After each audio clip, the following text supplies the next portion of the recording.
What forces and factors influence strategy? Strategy is about how to position your business for ongoing success by creating a unique and different position to your competitors, either through performing different activities or similar activities in different ways. There are a number of tools to assist you in determining what your strategy should be.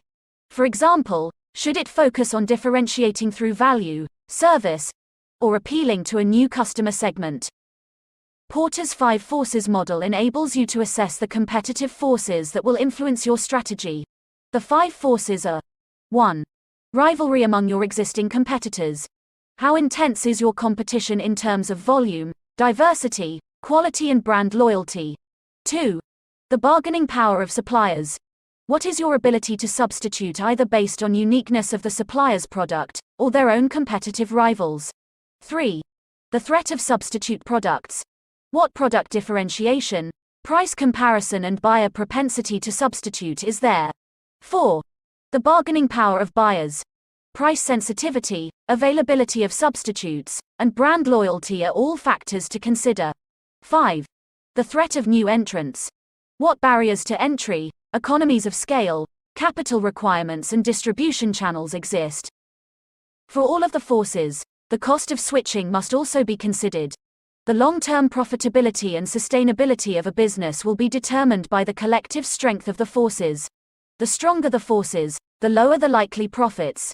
So your strategy should focus on either to build a defense against these forces, or to enter a sector or market where the forces are weaker.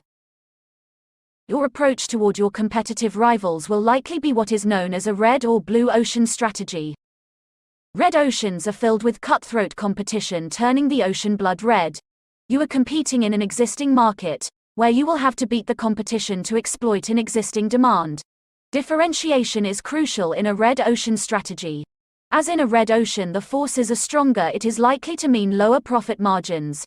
Supermarkets, car manufacturers, and airlines are all examples of red ocean markets where one business gains at the expense of another. Blue ocean strategy is centered around creating uncontested market space. Here the competition is irrelevant and you are focused on creating and capturing new demand. An example of a blue ocean would be the Model T Ford as an alternative to horse transportation. Another would be Apple's iTunes, that enabled customers to purchase individual songs rather than whole albums, and created a new sector for digital music sales. Both are great examples of doing things differently and redrawing the competitive landscape.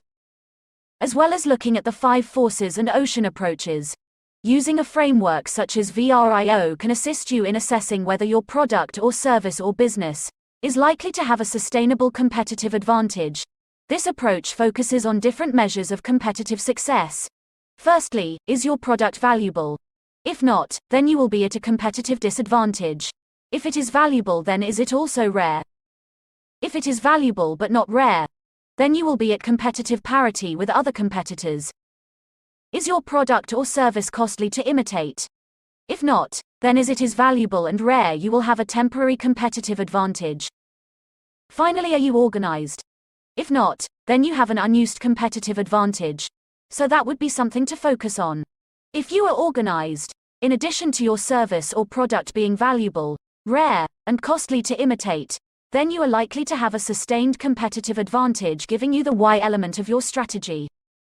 To develop your strategy into something that can actually be delivered, you will now need to answer the basic questions of who, what, when, where, and how. Good strategies also involve consciously electing what activities not to do. It is important to focus on core strengths, resisting chasing every shiny object or potential opportunity.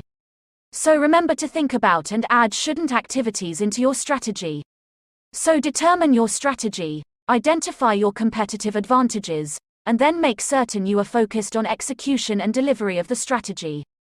Scale to Grow has been formed specifically to help business owners and managers scale up faster, more effectively, and more profitably. For any questions or queries, or if you would like more information or assistance with strategic thinking, execution planning, or any other aspect of scaling up, then contact Scale to Grow today.